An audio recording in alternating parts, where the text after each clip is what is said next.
Right, so today we're going to be talking about Momonosuke and why I believe it shows off Oda's amazing skill at writing characters, turning a character that initially through his introduction and, well, all the gags they have with him with Nami and Robin, I just fucking didn't like. It was like having a second Sanji with only his bad qualities on the squad. So it's like, fuck that. But then over time they build up his character, build up his relationships with other characters, including Kinemon, Hiyori, the country of Wano itself, Tama, Luffy, especially his relationship with Luffy. That's one thing I really, really like. And Zoro as well. I'll actually get into that a lot in a bit and how I feel like they changed his character. And we're going to talk about that. But I do want to say, it's fascinating to me how much Oda has changed my opinion on Momonosuke. Because I used to think Momonosuke was like absolute dog shit. Just a pervy little boy that Oda put in there for Yags.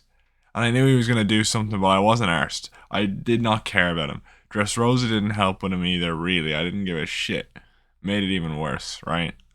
But then Zoe happened, and that's when it started. Wano was really when it kicked off, but that's when it started, okay? Because we see a Luffy like talk to Momo as a mate and talk to Momo as a friend throughout Dressrosa, Punk Hazard, all that jazz, right? And Momo's being a little frail bitch. And okay, I understand he's 8 years old, but like I was just pissed off about that gag, and I'm gonna try and portray this because I want to portray the change in my perspective on Momo through the actual aggression I had while watching it at the time, right? But my point being is that when we got to Zoe, right, we kick in the the kind of Wano saga, kind of more so, in a sense. We're focusing more on Wano, both in name and in goal, right? And you have that scene by the Robe Poneglyph when when they're making the proclamation to Luffy, and the way Luffy speaks, he's like, "No, I want to hear from you, Momo. You're the leader." And the way I think that really showed Momo something, because everyone treated him like he was some kid, and also the fact they just treated him like you're like you are the heir, but they didn't give him that respect or that kind of expectation. But Luffy expects that from him. They say he's the heir to the Kozuki clan, the heir to a big country. Luffy expects that from him. He's like, it's your country. You ask for our help, and then immediately he does and that made me not only respect Luffy more, but also respect Momo, because Momo did. He was like, I'm doing this, and he did it, and he showed a lot of spirit there, and that was great to see. Also, we see, I don't know if this is just later on, or maybe it's just in Wano, but we also see that Sanji acknowledges Momo as a man and as a person, which many of you could say, well, you say you don't like Sanji's. I don't like Sanji's gag character. Outside of gags, he's fine. The chivalrous thing's fine. The not hitting women thing's fine. It's just the gags that I don't like about Sanji. So his actual character's fine, right? And the whole idea of when Momo makes that big speech at Onigashima and he's like, he won't back down. He's being a real man. He's like, I am Momonosuke. Oh, fucking hell, I messed that up. I am Momonosuke Kozuki, or Kozuki Momonosuke, right? And I am the Shogun of Wano, right? It's right to Kaido's fucking face. Kaido is like at least a continental level opponent. Right? He could wipe out Wano in like 4 or 5 Boro breaths. Do you know what I mean? He could like slaughter Wano whenever he wanted. So the idea that Momonosuke is able to stand up to someone like that in the way he did and show that strength of will, it's great to see in Momonosuke. It's very powerful to see. But we also see throughout the build up of the arc, he's actually training. Now it's very light training because obviously he's a child and he can't do severe training. But he's training with a sword. He's going like snatchy, snatchy, snatchy, all that shit, right? Learning from Zoro, taking tips from Zoro, which is perfect because Zoro, he's a samurai, he's a swordsman, the perfect culture of Wano type of thing. And it works, and he's taking more advice from Luffy, gaining more abilities on how to be a leader. And we kind of, you get that, you start to respect Momo a little bit more, little by little, and there's some scenes added in there. And then it all culminates when he does that thing with at Kaido when he's supposed to get executed, and he goes, "I am Kozuki Momonosuke, the future shogun of Wano and son of Odin," right? And he proclaims it proudly. And then he actually starts fighting for Onigashima and for Wano in subtle ways. Obviously, he reads the journal and he understands. We see his growth because not only is he's able to understand completely his like role in this future world after reading the journal, but he contemplates it. He's thinking about his people above all else. He's a true leader. He's thinking about what is best for his people. After he reads that, he's not just going, "This is what my father wants to do, so we're doing this." He's actually thinking, what is best for my people? How should I do it? And he's contemplating it. He's asking people for advice, and that shows that he's grown into a real leader, because he's growing into a leader that can ask for advice, but also still have the confidence to make a final decision. And that is something that's really great to see in Momo.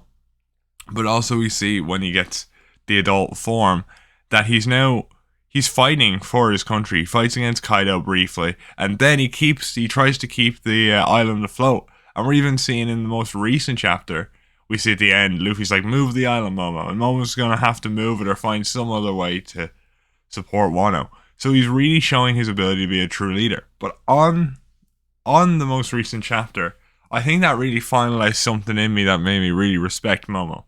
Right? He was originally upset, obviously, because he was like what is he, 8, 7, 8? And he was upset that he had to leave his mom and his sister and all that.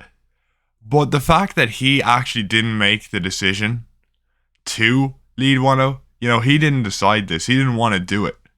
But Kinemon got on his knees and begged him to let him fight a second time. Begged him to take up the role of Shogun of Wano. He didn't ask for this. He didn't want it.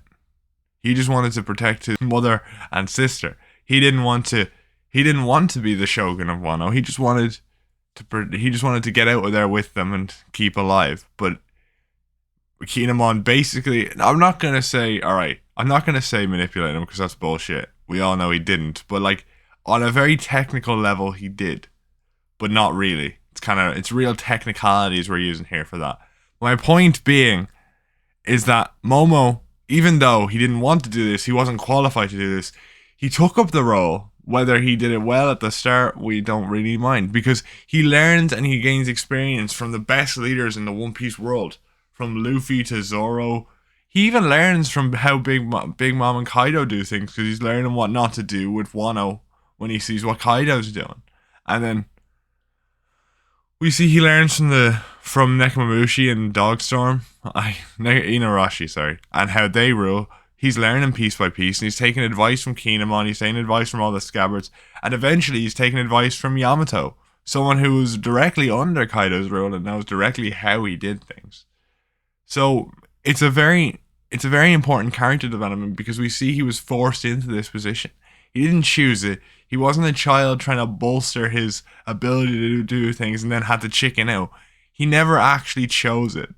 He was basically begged into the situation, and his mother basically guilt tripped him. She was like, "You wouldn't forsake a dying woman," and so he was forced into that. He was forced into that position, and still, he's able to commit to that role and learn and become a good leader as he is now. And we'll see now, even when he got kidnapped, the way he was like, "Don't worry about me. I will survive. You take down Kaido." He's still thinking about his country over himself, which shows how true of a leader he is as a character. And we see as he matures more and as he gets more knowledge, the gags that we have kind of go away, which also kind of shows Oda might have used those gags to show his lack of maturity, and then we'll see later on that he grows in maturity and then the gags won't happen anymore.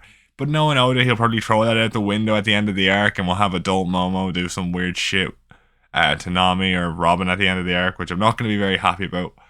But until that happens, I'm going to say that the way he executed this, from going from a lecherous child to an amazing leader in the space of, it's been 300 chapters now since they were introduced, or even more at this point.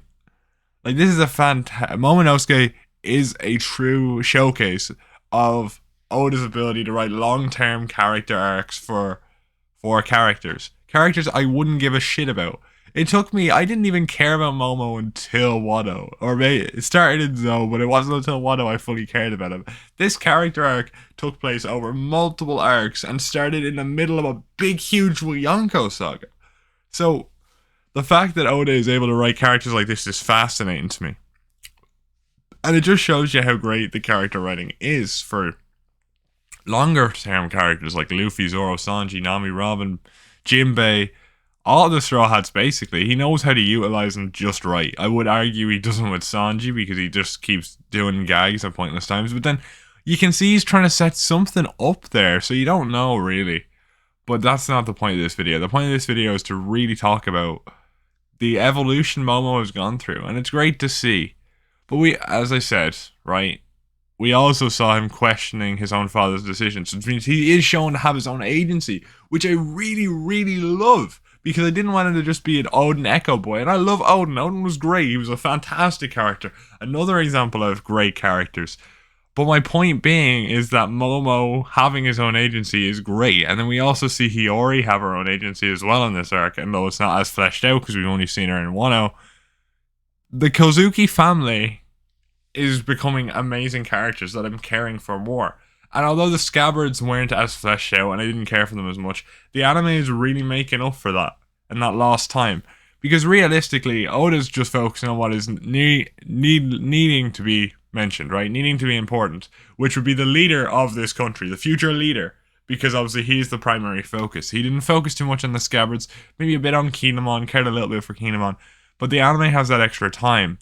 So it really made us care for the Scabbards as well. So now with the manga and the anime combined, you care for a fantastic leader in Momonosuke developed from a lecherous child to one of the most amazing character developments I've seen in recent One Piece. Especially if we're talking about the arc companion characters, because God knows Rebecca wasn't. I'm just gonna shed Rebecca for my entire career, but no, fuck that bitch. You know what I mean? And it's just fantastic to see. I loved it. I really do. And we'll see what happens when the arc's over, if he'll revert back to his old ways, or if he'll stay the way I hope he stays. I really like Momo's character. I'm liking what the anime does with Kinemon. I just think the Wano arc has done surprisingly well, making me care about the people of Wano and the characters involved in it. Didn't even mention Yasue in this video. Oh man, I'm just telling you right now. This arc is going to end in a mad way, and I can't wait to the next chapter to show us what they might do. I'm very, very excited. Anyway, with that being said, if you like this video, make sure to like and subscribe for more One Piece content like this. I'm back now. I was on break for a while because I had a surgery done, but I'm back now, so you get content. At least 2 videos a week, if more. I don't really schedule stuff. We talk about recent chapters or random stuff about One Piece that just comes into my head.